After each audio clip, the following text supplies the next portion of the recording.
네, 2부를 시작하겠습니다. 1부 끝에서 여러분께 말씀드린 대로 그 2부의 시작은 우리 여러분 235쪽에 가면 가부장제의 억압 이렇게 나오고, 그 다음에 보면은 다음 장에 가부장제에 도전하는 여성들 이렇게 나옵니다. 굉장히 르네상스식이라고 그랬죠. 예, 이제 뭔가 틈새가 보이고 균열이 생기는 겁니다. 예, 탄탄해 보였던 그러한 어떤 지배 이데올로기의 균열이 생기는 거죠. 칼 마르크스가 굉장히 유명한 말을 했습니다. 지배 이데올로기는 지배 계급의 이데올로기다. 그러니까 이데올로기라고 하는 것이 어떤 계급의 이익이라는 거예요. 어느 계급입니까? 지배 계급이죠. 제가 여러분한테 누차 말씀드린 대로 한국 사회가 능력주의 사회다라고 얘기하는, 그런 능력주의 시스템으로 돌아가는 사회다라고 하는 것은 지배 계급의 이데올로기라는 거죠. 그리고 그것을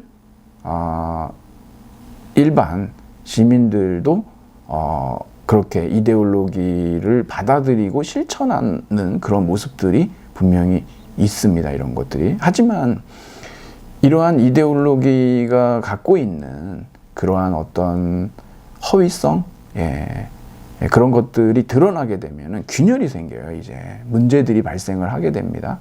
거기에 대해서 이제 그 지배 계급들이 그 이데올로기를 어떤 식으로 변형해 나가느냐의 문제도 분명히 있거든요. 그래서 이 작품을 보면은 가부장제가 이제 흔들리고 있는 모습을 셰익스피어가 이런 어떤 숲에서의 어떤 젊은 두 남녀 커플들의 어떤 변심 같은 것들, 이런 거를 통해서도 좀 보여주고, 특히 이제 첫 시작부터 무엇이 등장하냐면, 여러분 이제 등장인물 한번 보세요. 이 테세우스가 여기 지금 히폴리타, 이 아마존의 여왕이죠. 앞에도 얘기하지만 무력으로 칼로 정복을 했거든요. 힘으로. 그렇죠. 그리고 이 히폴리타는 거기에 복종을 합니다. 왜 그러냐면 그 다음에 등장하는 허미아 소송 사건이 있지 않습니까? 근데 거기에서 히폴리타가 나서서 이 그 소송 사건의 이 아주 이 허약한 토대, 즉 가부장제의 문제점에 대해서 지적하지 않고 있다라고 하는 걸 우리가 알 수가 있죠. 테세우스와 히폴리타의 아들이 있는데 히폴리토스라고 있거든요. 여러분 이제 그리스의 3대 비극 작가 중에 에우리피데스가 있는데, 에우리피데스의 비극 작품 중에 히폴리토스가 있는데, 거기에서 테세우스의 아내인 파이드라가 계모죠.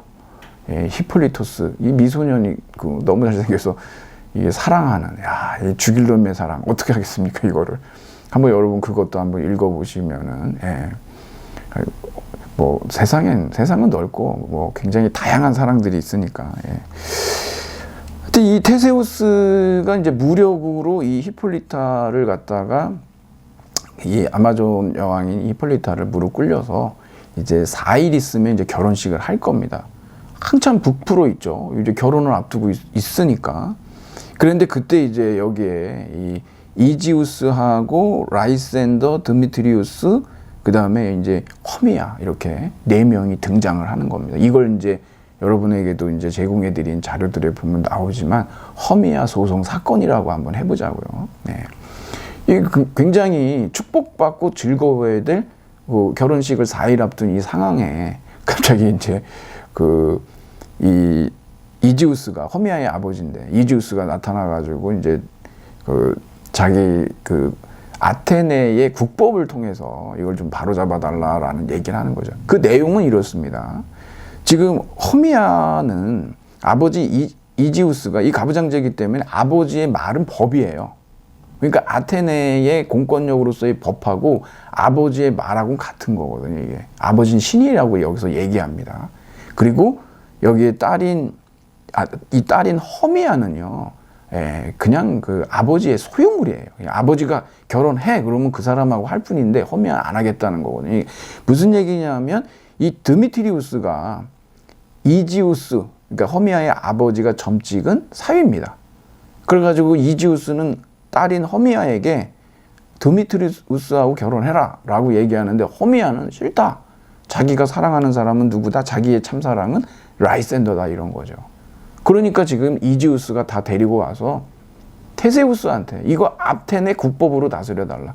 여러분 여기 가만히 보면 여러분 우리가 이제 이 한국 사회에 많은 그 법 제도들이 있는데 거기에 대해서 많은 여성주의 페미니스트들이 문제를 삼습니다.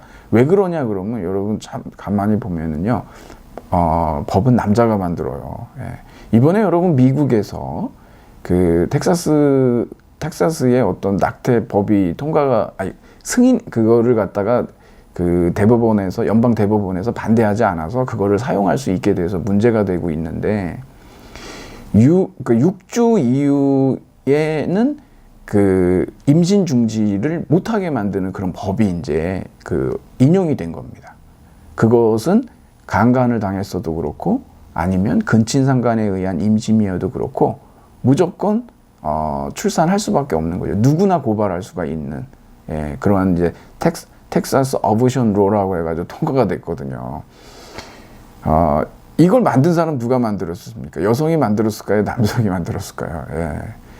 이게 문제란 말이에요, 이런 게. 그래서 이제 여성들은 그거에 대해서 my body, my choice라고 이제 얘기하는 거고, 텍사스에서는 뭐냐면 여성의 몸은 다수의 몸이다, 이런 얘기를 하고 있는 것이죠. 현재도 그런 문제가 발생하지만 당시도 그런 거예요. 이 가부장제라고 하는 건 뭐냐? 그러면 아버지의 지배죠. 아버지의 권한은 거의 왕의 권한하고 동등한 겁니다. 이게. 그래서 예전에는 아버지가 자기 자식은 물론 노예도 죽여도 법적으로 처벌받지 않았거든요. 그럼 무시무시한 생살 여탈권을 쥐고 있었단 말이에요. 딸에게 당연히 이거는 진짜 큰 문제인 거예요. 이렇게 되니까 테세우스가 결혼식을 앞두고 있으니까 이게 뭐 험한 꼴을 보이기는 좀 그렇잖아요. 그러니까 기회를 줍니다. 아버지 얘기를 들어라. 허미아에게 그러죠. 제가 만약 안 들으면 어떻게 되나요? 교수형을 당하거나 아니면 수녀원에서 그냥 이렇게 죽을 때까지 살거나, 아니면 결혼하거나. 아버지 말 들어. 결혼해라 이거죠. 죽기 싫으면. 이런 얘기거든요. 말미를 좀 줍니다. 그래서 여기에서 이 소송 사건을 조금 이제 좀 심리 기간을 두는 거겠죠. 그 서로 간에 기간을 좀 두는데 그 이후에 이제 이 라이센더하고 지금 그 허미아하고 이 라이센더가 도저히 아테네 국법하에서는 이건 뭐 죽거나 결혼하는 거나 하니까 자신들의 사랑을 이룰 수가 없기 때문에 그러니까 우리가 이제 그 자신의 이모 댁으로 가자 그래가지고 거기에선 아테네 국법이 미치지 않은 곳이니까 그러니까 지금 텍사스에 있는 사람들은 텍사스를 떠나라고 많이 얘기해요. 여성들에게 그런 얘기를 합니다. 텍사스를 벗어나라고. 마찬가지죠. 그래서 이제 아테네 국법이 미치지 않는 이제 숲으로 갔다가 이제 이런저런 일들이 거기에서 이제 벌어질 일이 있는데 어찌됐든 이 소송 사건, 허미아 소송 사건을 여러분들이 이렇게 들여다보시면 이 가부장제의 억압을 여러분들이 알 수가 있겠죠. 그 페미니즘에 대한 얘기를 제가 이제 여기에서 이제 같이 좀 말씀을 드리면은 그 페미니즘은 보통 4가지로 이렇게 종류로 보통은 나눕니다. 이거는 이제 대부분 모든 책들이 다 그렇고요. 물론 이 페미니즘의 시작은 뭐 1기, 2기, 3기가 있어요. 지금 이제 3기입니다. 이 1기에서는 참정권 운동을 했었죠. 그 다음에 2기에서는 2차 세계대전 이후에 한 1960년대부터 해가지고 일어났던 게 뭐냐면 문화투쟁을 합니다. 이제 여성들이 이 사회에서 재현되는 그 재현 이미지들 있잖아요. 항상 수동적이고 뭐 신데렐라 콤플렉스 뭐 이런 것들 많이 있단 말이에요. 뭐 성상품화 된다든가 이런 문제들이 있죠. 거기에 대한 투쟁이 있다가 지금 이제 그 뭐 여성주의 제3의 물결인데 여기에서는 그 여성 내에서도 여성이라고 같은 그 어떤 대우를 받는 게 아니잖아요. 백인 지식인 여성하고 흑인 뭐 노동 계층의 여성하고는 당연히 이 사회로부터 받는 억압이나 착취가 다르기 때문에 그러죠. 그래서 이제 그런 부분들 때문에 이제 성 내의 차이를 얘기한다 그래가지고 여기에서는 우리가 이제 섹슈얼리티라고 많이 번역을 하는데 성 정치라고 이제 지금 그 제3의 페미니즘에서는 얘기를 하죠. 크게는 이렇게 이제 흐름이 3가지인데 지금은 이제 여기 와 있는 겁니다. 그런데 보통 이제 페미니즘을 나눌 때 이제 4가지 정도로 우리가 구분을 하는데 우리하고 관련된 건 뭐냐면 여러분 페미니즘 계열에서 이러한 어떤 법이라든가 제도라든가 이 기울어진 운동장이잖아요. 그러니까 여성과 관련된 법은 여성이 만들어야 된다라고 하는 거예요. 예를 들면 그러한 하나의 그 여성 해방 운동이 자유주의 페미니즘이라고 있습니다, 여러분. 이게 이제 처음에 그 제 1기에서 시작됐던 건데 그거는 한계가 있었죠. 거기에서는 이제 백인 여성들의 참정권만 얘기했기 때문에 모든 여성들의 참정권을 요구하지 않았던 한계가 있습니다. 거기에서도. 특히 여기에서 이제 우리가 그거를 좀 얘기할 수가 있겠고, 무엇보다도 이 가부장제. 그러니까 이 페미니즘을 나누는 그 기준이 뭐냐면 그 여성 억압의 원인이 뭐냐는 거예요. 지금 자유주의 페미니즘은 뭐냐면 법과 제도다라는 거예요. 그러니까 그것에 대해서 바꿔야 된다는 얘기가 되겠죠.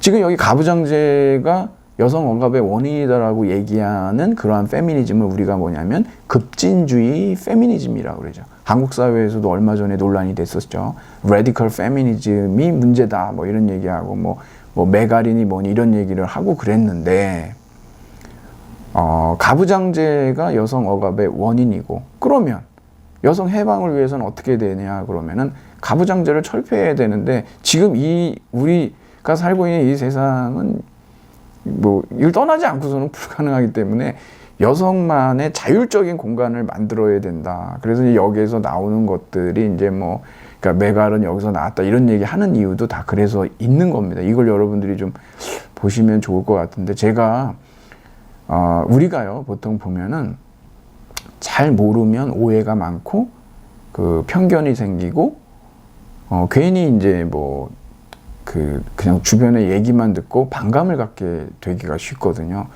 여러분들이 직접 한번 읽어보시면 좋아요. 여러분들이 스스로의 생각을 갖는 게 무엇보다 중요하죠.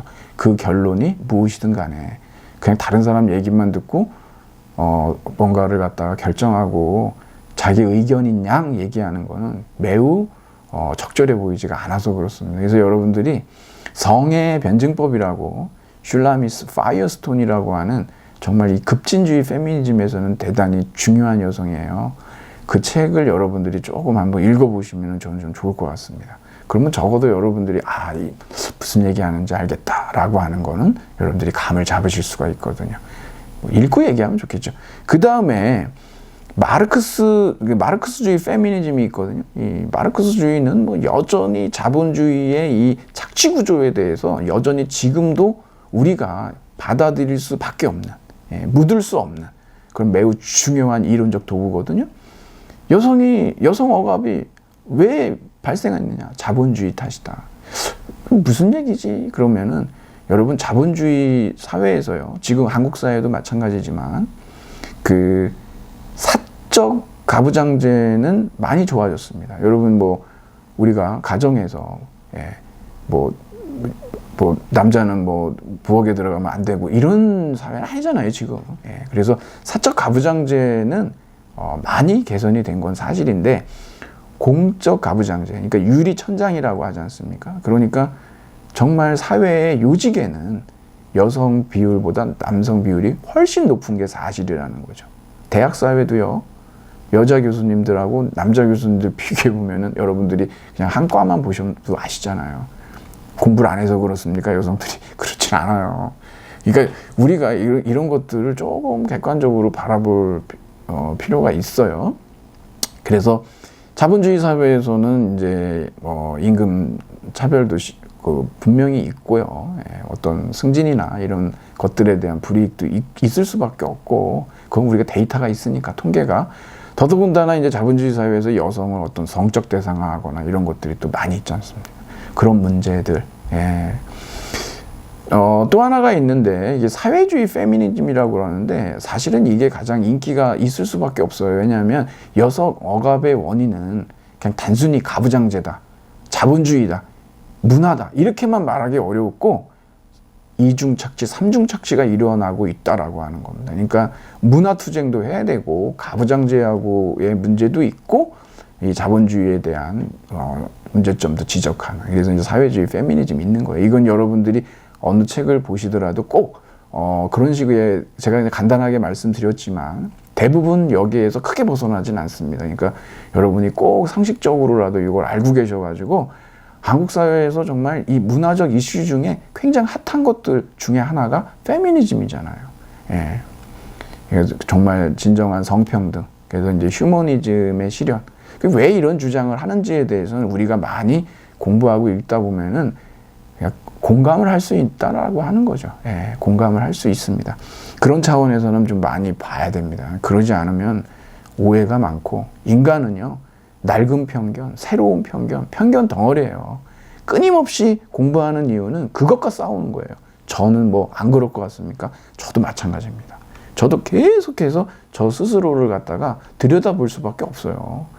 뭐 그러면서 사는 거죠. 뭐 약간 제가 이제 그 말씀을 이제 요 정도만 드리고, 그러면 여러분 여기에서 나머지는 한번 읽어보십시오, 여러분이. 가부장제어가. 근데 이 가부장제에 도전하는 여성들이 여기 이제 있는데, 여기 이제 허미아와 헬레나가 도전을 하죠. 이 허미아 같은 경우는 아버지의, 그러니까 가부장제 정면으로 도전하셨습니까? 그래서 아버지가 점지해 준 이 드미트리우스와의 결혼을 자기가 반대하고, 그리고 이제 사랑의 도피를 감행하지 않습니까? 자기가 정말 사랑하는 라이센더하고, 이러한 부분들이 가부장제에 도전하고 있다는 걸 알 수가 있고, 제가 여러분께 나눠드린 자료에 또 보면은 이 헬레나가 있어요. 헬레나는 사실 우리 여기 책에 보면은 지금 이 두 사람의 사랑의 도피에 대해서 헬레나가 엿들은 게 아니고 헬레나한테 직접 얘기해 줍니다. 이제 헬레나, 이제 너 우리 못 볼 거야. 우리 그냥 아테네 떠나기로 했어. 여기서는 안 되잖아. 이러면서 두 사람이, 라이센더하고 허미아가 자기네들이 아테네를 떠날 거라고 얘기를 해주는데, 여기에서 이제 헬레나는 드미트리우스를 너무 사랑하는, 짝사랑하고 있거든요.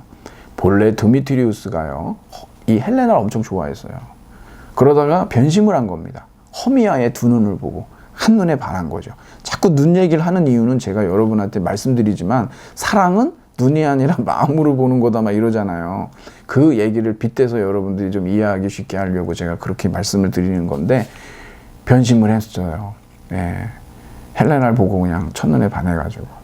그래서 어찌됐든 그래도 허미아를 보고, 그래서 헬레나는 그래도 드미트리우스를 너무너무 사랑하기 때문에 짝사랑, 상사병에 빠져 있거든요. 그래가지고 조금이라도 이걸 알려주면은 드미트리우스가 자기한테 그래도 어느 정도의 호의는, 고맙다 뭐 이런 얘기라도 해줄까? 그래가지고 그걸 알려줍니다. 그랬더니 이 그 라이센더하고 허미아가 이제 그 숲으로 갔죠. 그리고 그거를 뒤쫓는 사람이 누구냐면 드미트리우스가 뒤쫓습니다. 왜? 지금 자기가 사랑하는 지금 이 허미아를 라이센더가 꼬여가지고 데려가고 있으니까 그걸 뺏어야 되기 때문에 사랑의 쟁취를 위해서 쫓아가는 거죠. 그 드미트리우스를 누가 쫓고 있나요? 또 여기 보면 아시다시피 헬레나가 쫓고 있단 말입니다. 그래서 제가 나눠드린 자료에 보면 아폴로가 도망가고 다프네가 추격하며 이렇게 나오는데, 이거는 기존의 사랑의 문법에 어긋나는 거예요. 뒤집어진 거죠. 왜냐하면 항상 남자가 추격자고 여자는 추격당하는 자거든요. 왜? 여자는 수동적 존재. 우리 저기 많은 드라마나 이런 데 이미지가 재현되는 거 보면 지금은 그렇지 않지만 지금도 그런 요소들이 많이 있어서 불편해 하잖아요. 누가 먼저 사랑 고백하셨어요? 막 이러면 이제 여자 쪽에서 먼저 했다 막, 와, 정말? 막 이러고, 여전히 그런 게 남아있잖아요. 뭐 역시 고백은 남자가 했다 그러면 뭐 이러고 당연하게 받아들이는 뭐 그런 것들에 대해서 우리는 이미 많이 알고 있지 않습니까? 비판적 시각을 갖고 있기 때문에. 여기서도 그런 거예요, 지금. 남자가 도망가고 여자가 쫓아가는 이런 경우. 근데 지금 이 헬레나는 드미트리우스를 뒤쫓고 있거든요. 이건 기존의 사랑의 추격전의 이 역전이다. 이런 면이 가부장제에 도전하는 여성의 모습이다라고 하는 것이죠. 그런데 꼭 그렇지만은 않아요. 여러분, 이게 그 모든 것들을 전부 이렇게 막 혁명적 변화를 꾀한다는 건 되게 어렵습니다. 안토니오 그람시라고 하는 사람의 그 헤게모니 이론이라는 게 있는데, 그 헤게모니는 우리가 알다시피 패권이란 뜻이잖아요. 여러분, 패권을 잡을 때 그것은 뭐냐면 일부 복종하고 일부 저항이 같이 옵니다. 예, 그래서 이제 그것은 하나의 힘겨루기예요. 그러면서 어떤 이데올로기라고 하는 것들이 변용도 겪으면서도 여전히 거기에서 민중들의 동의도 얻는, 굉장히 역동적이에요. 다이나믹하단 말이죠. 그러니까 여기서도 마찬가지인데 가부장제에 저항하는 모습들이 분명히 이렇게 있어요. 하지만 전면적으로 저항하지 못하는, 여전히 그 사회의 하나의 일원으로서 복종적 주체로 살아가는 모습들이 보이는 게 뭐냐면, 헬레나는 여기서 뭐라고 그러나 그러면 거기 나오죠.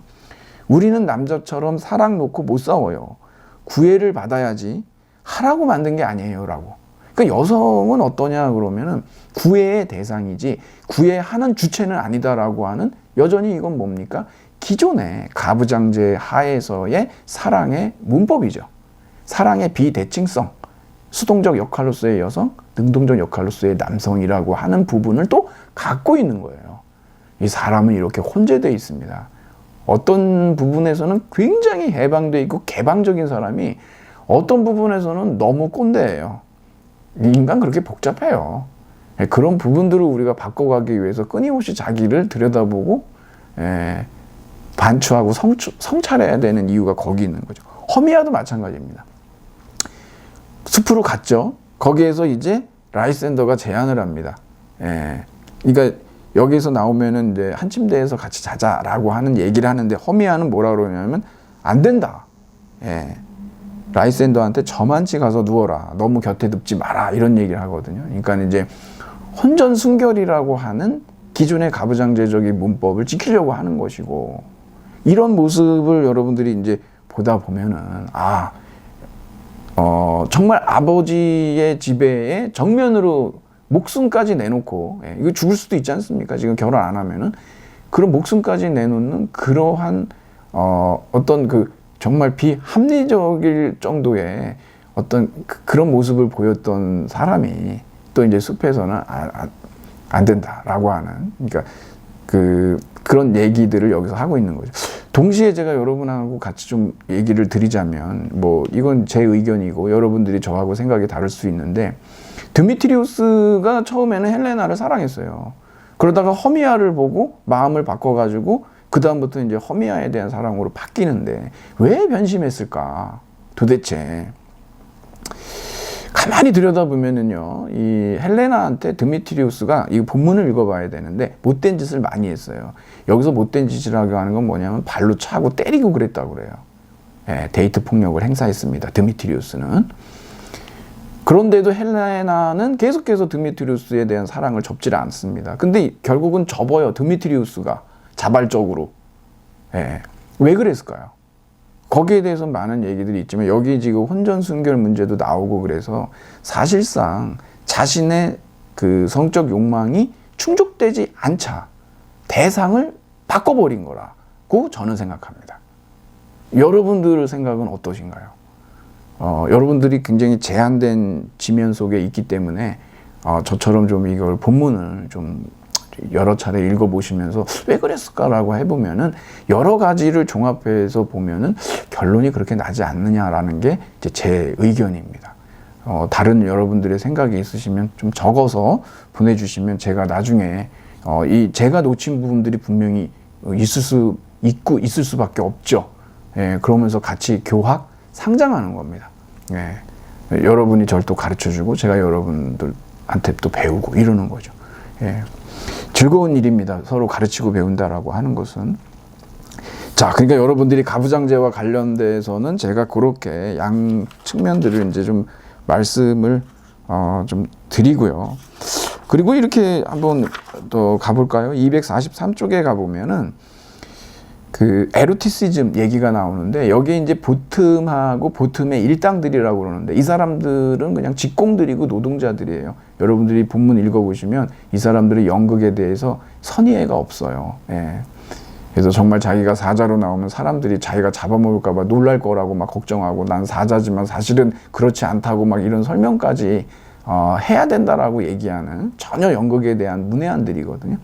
근데 이 사람들이 숲에 가서 알려지기 전에 숲에 가서 이제 그것을 축하연 연습을 좀 하는 겁니다. 일당을 받으려고. 그러다가 이 보툼이 있는데, 이 보툼에게 퍽이 장난을 칩니다. 그 이유가 어디에 있냐 그러면, 이 오베론, 그 요정들의 왕인 오베론과 왕비인 티타니아가 인도 소년을 놓고 쟁탈전을 벌이면서 갈등을 일으키는 과정에서 이 티타니아를 놀려주기 위해서 사랑의 묘약을 티타니아의 눈에다가 오베론이 발라요. 그리고 퍽이 이 보툼에다가 거기 옆에서 연습하고 있었는데 당나귀 머리를 한 채로 나타나게 해가지고 티타니아가 그때 자고 있다 눈을 뜨니까 무조건 처음 본 사람에게 빠지게 돼 있는 거거든요. 첫눈에 반한다 그런 말도 이런 거하고 무관하지 않은 거죠.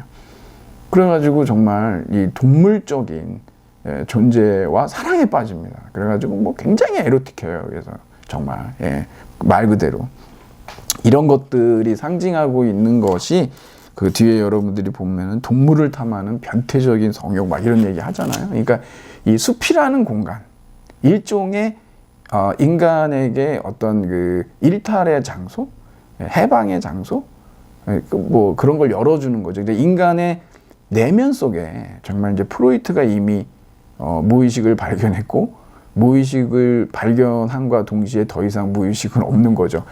그 리비도 속에 들어가 보면 이러한 욕망들이 인간에게 있다라고 하는 것을 셰익스피어가 이제 좀 보여주고 있는 게 아니냐. 그래서 여기 굉장한 이제 에로티시즘 얘기를 하는 겁니다. 그리고 여러분들이 이 연인들이 이 숲에서 서로 있지 않습니까? 이 라이센더도 한 번 변심을 합니다. 그리고 드미트리우스 같은 경우는 자발적으로 한 번 변신했다가 여기에서 또 비자발적으로 또 변심을 하게 되거든요. 그런 것들을 여러분들이 좀 주의 있게 보시는데 그 주요한 매개체가 누구냐면 오베론 왕의 명령을 받는 퍽이라고 하는 존재가 있는데, 이 친구가, 이 로빈이 사실상 사랑의 묘약을 드미트리우스에게 발라야 되는데 라이센더에게 바르면서 이러한 어떤 일대 혼란이 일어나는 거죠. 오베론이라고 하는 요정들의 왕조차도 대단히 가부장적인 질서에 친숙한 사람이에요. 왜 그러냐면 아까 말씀드린 대로 드미트리우스를 뒤쫓는 헬레나를 보고 이거는 일반 구애, 아주 자연스러운 당연한 구애가 아니다라고 해가지고 사랑의 묘약을 드미트리우스에게 발라가지고 드미트리우스가 헬레나를 사랑하도록 만들어라라고 했는데, 퍽이 실수함으로써 이 허미아의 옆에서 자고 있는 라이센더에게 발음으로 인해 가지고 일대 혼란이 일어났다가 결국 이들의 이런 것들을 갖다가 다이애나의 그 꽃즙을 통해 가지고 퍽이 다시 돌려놓죠. 그래서 이들의 소송은 결과적으로 기각이 됩니다. 기각이 되고 나중에 이 세 쌍의 결혼식이 진행이 되고, 거기에서 이제 피라미스와 디스비라고 하는 이 극증극을 이 보튼과 그 일행들이 이제 연기를 하는 거죠. 그러면서 이제 굉장히 축하연으로 이 작품이 끝이 납니다. 많은 뭐 하여튼 그런 얘기들은 여러분들이 이 줄거리를 한번 읽어보시면 복잡하게 돼 있지만 그림을 그려가면서 어떤 식의 혼란을 통해서 결론을 맺는지를 여러분들이 한번 살펴보시면 좋을 것 같습니다.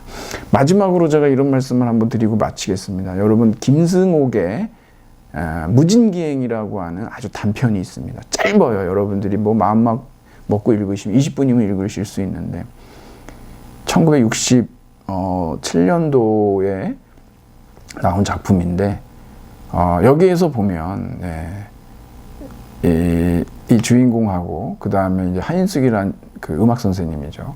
이 사랑 얘기가 뭐 이 사랑이라고 느낀 그런 감정들은 분명히 있지만, 이 작품들을 여러분들이 읽어보시면은 당시에 어떤 여성과 남성의 그 많은 그 사랑 관계가 어떤 식으로 이루어져 있는지를 여러분들이 좀 보실 수 있을 겁니다. 지금 읽어보시면 여러분 굉장히 불편해요.